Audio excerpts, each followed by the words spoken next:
Master minds commerce చదవాలనుకునే 10th inter విద్యార్థుల తొలి ఎంపిక. అంటే చాలా మంది తెలుగు వాళ్ళకి కూడా ఆపర్చునిటీస్ రావట్లేదు. దాని రీజన్ ఏంటంటే హైదరాబాద్ క్రికెట్ క్లబ్ సరిగ్గా లేదు, అక్కడ పాలిటిక్స్ ఎక్కువ ఉన్నాయని చెప్పి చాలా మంది దగ్గర నుంచి వింటూ ఉన్నాయి ఇప్పటి వరకు. అది నిజమేనా?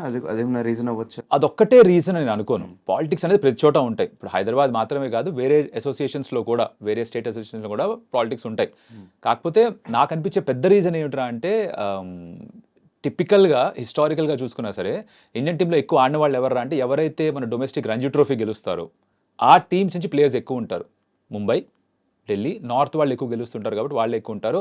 హైదరాబాద్ ఒకసారి గెలిచింది, అది కూడా చాలా చాలా కాలం అయిపోయింది. కర్ణాటక గెలిచినప్పుడు ఆ ప్లేయర్స్ వచ్చారు, తమిళనాడు వాళ్ళు గెలిచినప్పుడు ఆ ప్లేయర్స్ వచ్చారు. సో బేసిక్గా నోటీస్ అవ్వాలి అంటే టైటిల్ గెలవాలి, నాకౌట్స్ దాకా వెళ్ళాలి కనీసం. అది తక్కువ సార్లు జరుగుతుంది హైదరాబాద్కి. నౌ అగైన్ అది ఎందుకు తక్కువ సార్లు జరుగుతుంది అంటే పాలిటిక్స్ వల్ల కరెక్ట్ ప్లేయర్స్ రారా, ఇవన్నీ కథలు వేరే. బట్ ఈవెన్చువల్గా నాకౌట్స్ దాకా వెళ్ళరు కాబట్టి రికగ్నిషన్ అంతా దొరకదు ప్లేయర్స్కి. అండ్ కమెంటరీ చెప్పే వాళ్ళకి ఒక లిమిటేషన్ అంటూ ఏముండదా? ఉంటుందిగా, నోటుకు వచ్చిన బూతులు మాట్లాడలేంగా. బూత్లని కాదు అంటే హర్ష భోగ్లే రోజు కమెంటరీ మానేయడానికి రీజన్ ఏంటంటే ఒక షాట్ని వర్స్ షాట్ అని చెప్పి కమెంటరీలో చెప్పడం వల్ల విరాట్ కోహ్లీ కంప్లైంట్ ఇవ్వడం, దానివల్ల ఆయన రాలేదు అని చెప్పి విన్నా. అదేదో నేను విన్నాను, ఎంతవరకు నిజమో తెలియదు. అంటే మధ్యలో కొంతకాలం తను చేయలేదు, బట్ మళ్ళీ తిరిగి వెనక్కి వచ్చారు. బీసీసీఐ ప్యానల్లో ఇప్పుడు ఉన్నారు ఆయన, కామెంటరీ చేస్తున్నారు. ఒకవేళ కామెంటరీ చేయకపోతే వేరే చోట ఆన్లైన్ ప్లాట్ఫామ్స్లో అక్కడ స్లో ఎక్కువ చేస్తున్నారు. కరెక్ట్, అది కూడా చేస్తూ ఉంటారు. సో ఇట్స్ నాట్ లైక్ వీళ్ళకి అగెయిన్స్ట్గా వెళ్తే ఇంకా అసలు పనే ఉండదు టైప్లో కాదు, ఎవరి లిమిటేషన్స్ ఉన్నాయని కాదు. ఉన్న బేసిక్ లిమిటేషన్స్ ఏంటంటే బూతులు వాడకూడదు, ఆబ్వియస్లీ బేసిక్ సెన్స్ అది. ఈవెన్ షార్ట్స్ గురించి కూడా రాంగ్ గా మాట్లాడకూడదు అని విన్నా. అలాంటిదేమీ లేదు. I mean you can give your opinion. జనరల్గా చెప్తారు ఏంటంటే ఎక్కువ క్రిటిసైజ్ చేయకూడదు అంటారు. ఒకప్పుడు పాత కామెంటేటర్స్ ఉండేవాళ్ళు, లైక్ రిచి బెనో ఇలాంటి వాళ్ళు, వాళ్ళు ఏమన్నారు అంటే నెవర్ క్రిటిసైజ్ ఎ ప్లేయర్. ఏమన్నా ఉంటే ఎవరు బాగా ఆడారో వాళ్ళ గురించి చెప్పండి, ఎవరు బాగా ఆడలేదు వాళ్ళ గురించి మెన్షన్ చేయకపోయినా పర్లేదు కదా, అది వాళ్ళ స్టైల్. కొంతమంది మొహమ్మద్ చెప్పేస్తారు, ఇప్పుడు మనుషుల్లాగానే కొంతమంది అన్నీ స్వీట్గా చెప్తారు రేలంగమావిలాగా, కొంతమంది ఏమో కాస్త వెటకారంగా చెప్తారు, కొంతమంది ఏమో ఉన్నట్టుగా మొహమ్మద్ చెప్పేస్తారు. అది ఎవరి స్టైల్ వాళ్ళది, ఒక్కొక్కరి స్టైల్ ఒకరిది. నచ్చుతుంది, నచ్చిన వాళ్ళకి నచ్చదు. అంటే ఏమి రిస్ట్రిక్షన్స్ ఉండి ఇట్లా మాట్లాడకూడదు అట్లాంటి ఏమి మీకు కామెంటరీలో స్టార్టింగ్ ఎప్పుడు చెప్పలేదు? అంతగా ఏముండవు, చెప్పాను కదా, అన్నెసరీగా లైక్ రీజనల్ బయస్ మీద వెళ్ళకూడదు, లేకపోతే కాస్ట్ స్లర్స్ ఏం వాడకూడదు. Anything which is controversial in terms of case వేయచ్చు, అలాంటివి ఏమైనా అయిపోతే బూతులు మాడకూడదు. ఆబ్వియస్లీ కొన్ని పదాలు ఉంటాయి, అవి వాడకూడదు. రిలీజన్ గురించి మాట్లాడకూడదు, ఇలాంటివి ఉంటాయి బేసిక్ గైడ్ లైన్స్ అవి. అది ఎక్కడున్నా సరే, ఇప్పుడు మనం ఇంటర్వ్యూ చేస్తున్నా కూడా మీరు ఆబ్వియస్లీ ఒక నార్మల్ తెలుగులో మాట్లాడతారు, మనం ఇది ఆఫ్ కెమెరా వేరేగా మాట్లాడుకోవచ్చు మన ఫ్రెండ్స్ అయితే, అవి ఇక్కడ మాట్లాడంగా అలాంటిది అది కూడా. ఓకే, మీరు కమెంటరీలో స్టార్ట్ చేసినప్పుడు మీ జర్నీ ఎలా స్టార్ట్ అయింది, అసలు ఇప్పటివరకు ఎలా కంటిన్యూ అవుతూ వచ్చింది? ఎట్లా స్టార్ట్ అయింది అంటే 2018లో మొదలైంది. దానికి కారణం, నేను ఒక పార్ట్ టైం ఆర్జేగా చేసేవాడిని రెయిన్బో ఎఫ్ఎంలో 101.9. అక్కడ ఒక 5 ఏళ్ళు చేశా. ఫ్లో చూస్తున్న అర్థమవుతుంది ఆర్జే ఉంటారు అంటే ఐటీ జాబ్ చేస్తూ అది కూడా చేసేవాడిని. అక్కడ ఒక ఫ్రెండ్ తెలుసు, శ్రీనివాస్ అనే అబ్బాయి. అతనికి స్టార్ స్పోర్ట్స్లో స్టార్ట్ చేస్తున్నప్పుడు ఛానల్ వాళ్ళు అక్కడ ప్రొడ్యూసర్ పరిచయం, వెంకట్ రేగల అంటాం. అతను శ్రీనివాస్ నా పేరు రెఫర్ చేయడం, దట్స్ హౌ నేను ఆడిషన్ ఇచ్చా. అలా స్టార్ట్ అయింది జర్నీ అలా స్టార్ట్ అయింది. ఫస్ట్ సీజన్ చేశాను. దాని తర్వాత 2019లో వాళ్ళు ఫుల్ ఫ్లెజ్గా ఛానల్ స్టార్ట్ చేసినప్పుడు వచ్చి జాయిన్ అవుతావా అన్నారు. అంటే వాళ్ళ రోల్స్లో కాదు, కాంట్రాక్ట్ ఇస్తాం కానీ ఫుల్ టైం చేస్తామని అడిగారు. ఇదేదో బాగుంది అనుకున్నా, ఎందుకంటే నచ్చిన స్పోర్ట్ గురించి మాట్లాడుతూ డబ్బులు కూడా ఇస్తామంటే ఎవరు కాదంటారు. So I said okay.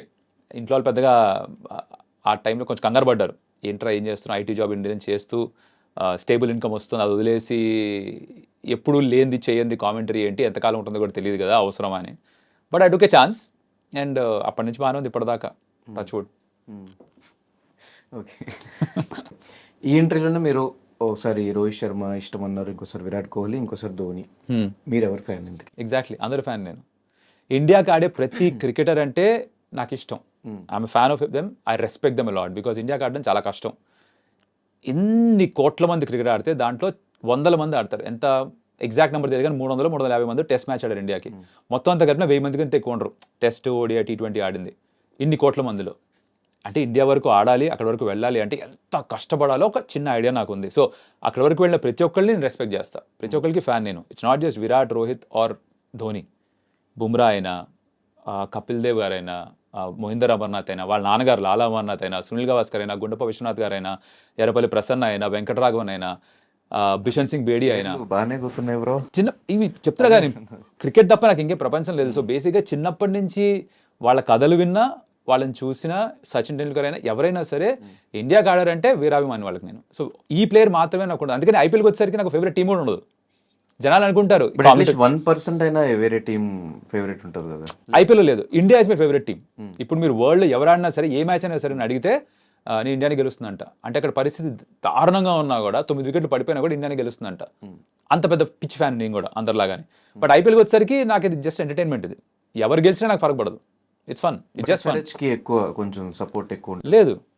Again అది అనిపిస్తుంది ఎందుకు అంటే రీజనల్ ఛానల్ ఇది. సో ఆబ్వియస్లీ రీజనల్ ఆ రీజన్కి సంబంధించిన టీంకి కాస్త బయాస్ ఉంటుంది. ఇప్పుడు మీరు తమిళ కామెంటరీ ఉన్నారనుకోండి, సిఎస్కేకి బయాస్ ఉంటుంది. కన్నడ కామెంటరీ ఉన్నారనుకోండి, ఆర్సీబీకి బయాస్ ఉంటుంది.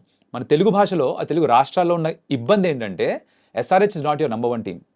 4 హోమ్ టీమ్స్ ఉన్నాయి తెలుగులో, RCB, CSK, MI, then SRH. So 4 teams ఉన్నాయి కాబట్టి 4 టీమ్స్కి ఫ్యాన్స్ చీలిపోయి ఉన్నారు కాబట్టి మీరు ఏ టీంని సపోర్ట్ చేసినా అవతల టీం వాళ్ళు ఫ్యాన్స్ వేసుకుంటారు మిమ్మల్ని. సింపుల్ కాన్సెప్ట్ అది.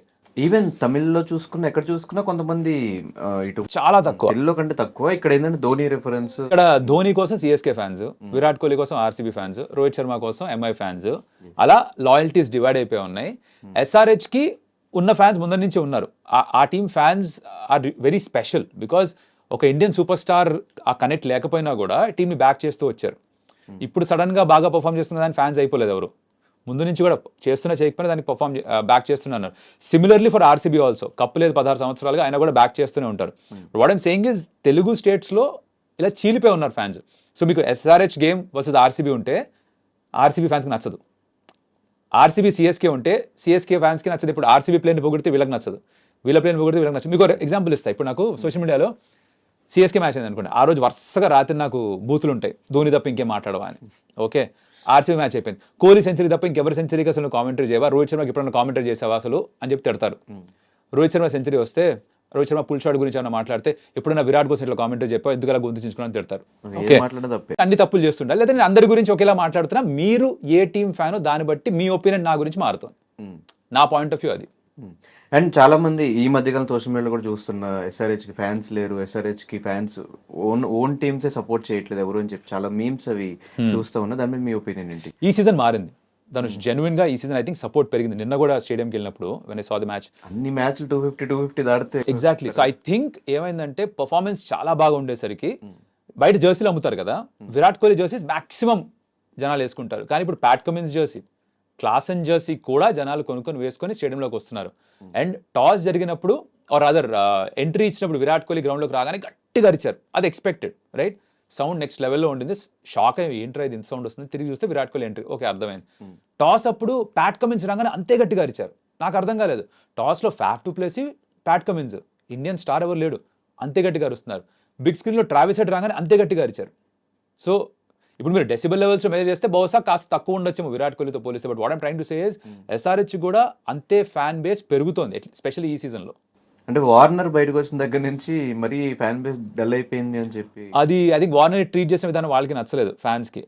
ఎవరైతే టీంతో పాటు ట్రావెల్ అయ్యారో ఇన్ని సంవత్సరాలుగా, ఎవరైతే వార్నర్ని ఆడించలేదో, బెంచ్ చేశారు, తర్వాత టీంలో తీస్తారు, తర్వాత బ్లాక్ చేశారు సోషల్ మీడియా అని చెప్పి ఇవి కూడా వచ్చాయి. ఇవన్నీ చూసి కొంచెం హర్ట్ అయ్యారు ఫ్యాన్స్.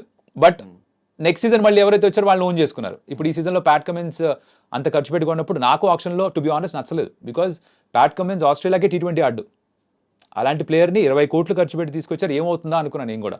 బట్ ఇప్పుడు పర్ఫామ్ బాగా చేస్తున్నారు కాబట్టి, గెలుస్తున్నారు కాబట్టి మూవ్ కరెక్ట్ అనుకుంటాం. అదే కేకేఆర్లో ఇదే ప్యాట్ కమిన్స్ ఆడినప్పుడు ప్రతి మ్యాచ్లో 50 రన్స్ ఇచ్చాడు, ఒకే మ్యాచ్లో 50 కొట్టాడు బ్యాట్ తోటి. ఈవెన్ ఇక్కడ కూడా ఇస్తున్నాడు రన్స్, కాకపోతే కవర్ అయిపోతుంది క్యాప్టెన్సీ తోటి. బ్యాటర్స్ బాగా ఆడుతున్నారు కాబట్టి, రిజల్ట్స్ వస్తున్నాయి కాబట్టి మూవ్ కరెక్ట్ అనుకుంటున్నాను. కూడా 50+ రన్స్ 55+ ఇచ్చాడు, ఆ మ్యాచ్ కూడా 50 కంటే ఎక్కువ ఇచ్చాడు.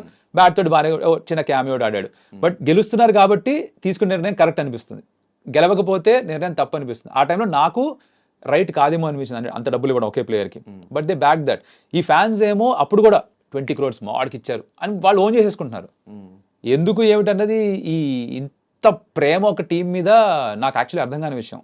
ఇండియాకు ఉండడం I can relate to it, but ఈ ఫ్రాంచైజీ లీగ్లో నెక్స్ట్ లెవెల్కి వెళ్ళిపోతుంది ఇది. కొట్టేసుకుంటారు ఇష్టం వచ్చినట్టు. అంటే ప్యాట్ కమెంట్స్ కెప్టెన్సీ లక్ అనుకోవచ్చా, నిజంగానే ఆయన పెడుతున్నవంతా జరుగుతున్నాయి? ఒకసారి అంటే లక్ అనొచ్చు కదా ధనుష్, ప్రతిసారి లక్ అనలేంగా. అంటే బౌలింగ్ కూడా అంతే, వీళ్ళు 270 కొడుతున్నారంటే అందులో ఒక 200 ప్లస్ రన్స్ కూడా ఇస్తున్నారు కదా. ఇస్తున్నారు, అదైతే ఉంది. దానికి again 2 కారణాలు నేను అనుకుంటున్నా. ఒకటి పెద్ద టోటల్ ఉంది అన్నప్పుడు ఆబ్వియస్లీ అపోజిషన్ కూడా అగ్రెసివ్గా ఆడతారు, అదొకటి. 2 బౌలింగ్ అంత గొప్పగా లేదు, ఏమాట కాబట్టి ఒప్పుకోవాలి. ఐ థింక్ ఒకటో 2 మ్యాచ్లు బౌలింగ్తో గెలిచారు వీళ్ళు, సన్ రైజర్స్ హైదరాబాద్ ఈ సీజన్. మిగతా బ్యాటింగ్ బలం వల్లే గెలిచారు. సో బౌలింగ్ ఒక కాజ్ ఆఫ్ కన్సర్న్. ఆర్సీబీ మ్యాచ్లో కూడా అడుగుతున్నా లక్క లేకపోతే ఏంటి లేదు, తన క్యాప్టెన్సీలో లక్కేం లేదు, మ్యాచ్లు గెలవడంలో కూడా లక్కేం లేదు. ఇప్పుడు బ్యాటింగ్ క్లిక్ అయినప్పుడు ఆబ్వియస్లీ గెలుస్తున్నారు. ఉట్టి బౌలింగ్ మీద ఐ థింక్ ఒకటే మ్యాచ్ నిజంగా చెప్పాలంటే బౌలింగ్ మీద గెలిచారు, ఆ రోజు బాగా చేశారు కాబట్టి. బట్ వీళ్ళ బలం బ్యాటింగ్. ఒకప్పుడు 5 ఏళ్ల క్రితం వరకు 140 కొడితే బౌలింగ్తో ఆపేసుకుంటారులే అని ఒక ఫీలింగ్ ఉండేది ఎస్ఆర్హెచ్ మీద. ఇప్పుడు రివర్స్ అయిపోయింది, 140 పవర్ ప్లేలో కొడుతున్నారు కదా 125. సో బ్యాటింగ్ అలా డామినేట్ చేస్తుంది వాళ్ళకి. ఈవెన్ భువనేశ్వర్ని కూడా బౌలింగ్ సరిగ్గా యూజ్ చేయట్లేదు, 1 అవర్ 2 అవర్స్ కి అలా కూర్చోబెట్టేస్తున్నారు. అది captains call, we don't really know. ఆ మ్యాచ్లో 1 ఓవర్ ఎందుకు ఇచ్చారో అర్థం కాలేదు కానీ, but is captains is on point to be honest. Because ఎలా అయితే ప్లేయర్స్ని బ్యాక్ చేస్తున్నాడు, డ్రెస్సింగ్ రూమ్లో వచ్చే స్పీచెస్ అవ్వచ్చు, ఎలా అయితే ఒక యాటిట్యూడ్ స్ప్రెడ్ చేస్తున్నాడో, అది ఆస్ట్రేలియా కూడా చూసాం. ఊరికే అంటే ఏమి క్యాప్టెన్సీ లేకుండా యాషెస్ గెలవడం, WTC గెలవడం, వరల్డ్ కప్ గెలవడం జరగదు. ఆబ్వియస్లీ ఆ బ్రెయిన్స్ తన దగ్గర ఉన్నాయి, ఏ మూవ్ చేయాలి, ఎప్పుడు ఏ ప్లేయర్ని తీసుకురావాలి, ఎక్కడే ఫీల్డర్ని పెట్టాలి, అది దానికి బాగా అర్థమవుతుంది. ఈ అండర్స్టాండ్స్ గేమ్ రియలీ వెల్. మనకి నచ్చక్కర్లేదు ఆ ప్లేయర్, ఆస్ట్రేలియన్ కాబట్టి మనకు నచ్చాల్సిన అవసరం లేదు, బికాస్ మనం ఓడించేది వాళ్ళే ఎక్కువ. Don't have to like him, but have to respect for what he does. నచ్చకపోవడం కాదు కానీ మన ఇండియన్ ప్లేయర్స్ని పక్కన పెట్టేసి కంప్లీట్ 4 అవర్స్ మనోడు వేస్తుంటేనే కొంచెం అట్లా. అదే ఇది ఇక నాకు అర్థం కాని విషయం ఏంటంటే, ఐపీఎల్ వచ్చేసరికి సడన్గా తను ఇప్పుడు ఎస్ఆర్ఎస్లో ఉన్నాడు కాబట్టి, వరల్డ్ కప్ ఫైనల్లో వాళ్ళు గెలిచారు కాబట్టి సపోర్ట్ చేయకూడదు, ఆస్ట్రేలియన్స్ ఇండియాని ఓడించిన వాళ్ళు ఎలా సపోర్ట్ చేస్తారు మీరు, కొంచెం సిగ్గుందా అని సోషల్ మీడియాలో చాలా మంది పెడుతున్నారు, రైట్? నా పాయింట్ అంటే ప్రతి టీంలో ఫారినర్స్ ఉంటారు, ఈ ఫార్మాటే అది. ప్రతి టీంలో కంపల్సరీగా 4 ఫారినర్స్ ఆడతారా, ఆల్మోస్ట్ ఎవ్రీడే మ్యాక్సిమం 4 ఆడచ్చు. టీంలో 8 మంది ఉంటారు, ప్రతి టీంలో ఫారినర్స్ ఉంటారు. ఇండియన్ ప్రీమియర్ లీగ్ అయినా ఫారినర్సే తీసుకొస్తారు దీనికి యాక్చువల్లీ ఆ ఎక్స్ట్రా ఎక్స్ ఫ్యాక్టర్ని. అలాంటప్పుడు ఈ ఆస్ట్రేలియన్ ఇక్కడ ఉన్నాడు కాబట్టి సపోర్ట్ చేయకూడదు అనడంలో సెన్స్ లేదు, బికాస్ ఫార్మాటే అది. ఆర్సీబీని ఎందుకు ట్రోల్ చేస్తూ ఉంటారు మీరు సోషల్ మీడియాలో? నేను అసలు ట్రోలే చేయను RCB. Social media star sports లో కూడా అబ్బే నేను అస్సలు ట్రోల్ చేయను. అది Jio cinema, first of all Jio cinema. Star sports లో లాస్ట్ వరకు చేశా, ఈసారి జియో సినిమాకి వచ్చా. ఈ అయ్యయ్యో కాంట్రవర్సీ ఏమిట్రా అంటే, అది ఆర్సీబీని ట్రోల్ చేసింది కాదు. ప్రాబ్లం ఏమైందంటే రీల్ మాత్రమే అప్లోడ్ చేసేసరికి జనాలు అది మాత్రమే చూసి ఆర్సీబీని ట్రోల్ చేస్తున్నట్టు ఫిక్స్ అయ్యి ఇష్టం వచ్చినట్టు వేసుకున్నారు. దానికి ఒక కథ ఉంది. ఏమిట్రా అంటే, ఆ రోజు ఆర్ ఇన్ఫాక్ట్ నేను ఏ రోజు షో చేసినా సరే, నేను యూజువల్గా నేను చేసేది ఏంట్రా అంటే, ఒక పాటతో స్టార్ట్ చేయడం, ఆ రోజు మ్యాచ్కి సంబంధించిందో లేకపోతే ఆ సిచ్యువేషన్ తగ్గట్టుగానో పాటకి దాంట్లో మళ్ళీ మాటలు నేనే మార్చేసుకొని క్రికెట్కి సంబంధించి ఏదో పాడుతూ స్టార్ట్ చేస్తా. ఇది నాకున్న ఒక అలవాటు, నా యూఎస్పీలా మార్చుకుందని ట్రై చేస్తున్నాను అనమాట. దాంట్లో ఆ రోజు కూడా ఇంకేదో ప్రీ షోలో ఒక పాట పాడాం. ఈ ఫస్ట్ ఇన్నింగ్స్ అయిపోయేసరికి 287 కొట్టేసరికి ఇంత పెద్ద రికార్డ్ వచ్చేసిందని చెప్పి, ఒకవేళ బౌలర్సే వాళ్ళ బాధ చెప్పుకోవాలంటే, ఏంటి బౌలర్స్ అందరూ, ఆర్సీబీ బౌలర్స్ అనే కాదు, బౌలర్స్ అందరూ వాళ్ళ బాధ చెప్పుకోవాలంటే ఏం పాట పాడతారో, మైండ్ వాయిస్ ఎలా ఉంటుంది అనుకుంటే, ఈ పాట నాకు గుర్తొచ్చింది పాడేశాం. అది ఉట్టి పాట వరకు వేస్తారు జనాలు, ఏదో ఆర్సీబీని పట్టుకొని ట్రోల్ చేస్తున్నాడు, విరాట్ కోహ్లీని ట్రోల్ చేస్తున్నాడు అని ఫిక్స్ అయ్యి లెఫ్ట్ రైట్ సెంటర్ ఇచ్చుకోవడం మొదలుపెట్టారు. బట్ పాయింట్ ఏంట్రా అంటే, అక్కడ బౌలర్ పాయింట్ ఆఫ్ వ్యూ ఏంటి, వాడు ఒకవేళ వాడి ఆవేదన ఒక పాట రూపంలో వ్యక్తపరచాలంటే ఎలా పాడతాడు, ఏం పాడతాడంటే ఆ పాట గుర్తొచ్చింది నాకు. అది ఆర్సీబీ ఒకటేనే కాదు, మెయిన్ క్రికెట్లో జరుగుతున్న ఆ మ్యాచ్ జరిగిన థింగ్స్లో ఏది హైలైట్స్ జరుగుతున్నాయో ఆ హైలైట్స్ అంతా ఒక కామెడీ స్క్రిప్ట్ రూపంలో మీరు వీడియోస్ చేస్తుంటారు ఇన్స్టాగ్రామ్లో. అలా నేను చూసిన ఇంకో వీడియో, హార్దిక్ పాండ్యా, రోహిత్ శర్మ అటు బౌండరీకి వెళ్ళు అని చెప్పి అటు పరిగెత్తినప్పుడు అట్లాంటి వీడియో చేస్తారు. సో ఒక కమెంటరీ చెప్తున్నప్పుడు, ఒక అన్ని మ్యాచెస్ని రిఫర్ చేసుకుంటూ ఒక కమెంటరీ చెప్తున్నప్పుడు ఇలాంటి వీడియోస్ చేయడం వల్ల ఏదన్నా మీకు పైనుంచి ఏమైనా ఆర్డర్స్ రావడం కానీ, వాళ్ళు యాక్సెప్ట్ చేయకపోవడం కానీ అలాంటివి జరుగుతాయా? మీకు అంత ఫ్రీడమ్ ఇచ్చారా అనేది నా క్వశ్చన్. ఆ ఇన్స్టాగ్రామ్ నా పర్సనల్ కదా, ఇన్ఫాక్ట్ నేను కామెంటరీలో చేస్తున్నప్పుడు రిస్ట్రిక్షన్స్ ఉండొచ్చు. అంటే ఒక పర్టికులర్ టీం గురించి ఎక్కువ చెప్పాలనో, లేకపోతే ఈ పర్టికులర్ టాపిక్ గురించి మాట్లాడొద్దనో బహుశా చెప్పొచ్చు ఛానల్ వాళ్ళు. ఇన్స్టాగ్రామ్ నాకు ఎవరు చెప్పేవాళ్ళు లేరు, అది నేను సెన్సర్ చేసుకునేదే. సో అక్కడ నేను చెప్పేది జస్ట్ ఆ కరెంట్ ఇష్యూ ఏదైనా తీసుకొని దాన్ని ఏమన్నా కొంచెం ఫన్నీగా ప్రజెంట్ చేయొచ్చు అని చూసి దాని గురించి మాట్లాడమే తప్ప, దాంట్లో పైనుంచి ఇంకెవరైతే చెప్పడం. ట్రోలింగ్ ఎలా అవుతుంది? ట్రోలింగ్ అయితే ఆబ్వియస్. ఏది ఎవరిని ట్రోల్ చేసినట్టు ఎక్కడ? మీది ఇంకో వీడియో చూసాను నేను. ఎందుకు ప్యాట్ కమిన్స్ ని 20.5 lakhs పెట్టి 20.5 CR పెట్టి కొన్నారు. విరాట్ కోహ్లీకి 17 lakhs Correct. 17 crores ఇస్తున్నారు. అక్కడ వాళ్ళకి ఎంత ఇస్తున్నారు అని చెప్పి అది ట్రోలింగ్, అది కంపారిజన్. అది in fact not just Pat Cummins, నేనేమన్నా ఆ రోజు ఐ థింక్ అంటే ఒకరిని తక్కువ చేయడమే కదా. తక్కువ చేయడం కాదు, కంపేర్ చేయడం. ఇప్పుడు ఏదైనా కంపేర్ చేయడమే కదా. ఇప్పుడు మనం బయటికి వెళ్ళి ఏమైనా కొనుక్కుంటున్నాం అంటే, ఫర్ ఎగ్జాంపుల్ ఒక సోపే కొనుక్కుంటున్నా, నేను సోప్ చూసి soap A, soap B, soap C compare చేసి కొనుక్కుంటా. సోప్ ఏనే ప్రతిసారి తీసుకుంటాను, లేదు సోప్ బి ఏముంది, దీనిలో క్వాలిటీస్ ఏంటి, దానిలో క్వాలిటీస్ ఏంటి, రెండు క్వాలిటీస్ ఏమంటే దీని ప్రైస్ ఎందుకు చూస్తామా లేదా. అలానే చెప్పింది అది కూడా. ఇన్ఫాక్ట్ నేను అక్కడ ప్యాట్ కమిన్స్తో ఆగిపోలేదు. This another reel where I told that 5 6లు కొట్టిన రింకు సింగ్కి 50 లక్షలు, 5 6లు ఇచ్చిన ఎస్ఐకి 5 కోట్లు అని. బట్ ఐ సెడ్ అగైన్, ఎప్పుడైనా రీల్ చూస్తే I link it to life saying right place at the right time ఉన్నాడు కాబట్టి బహుశా 5 కోట్లు వచ్చిందేమో అన్న. That's all I said.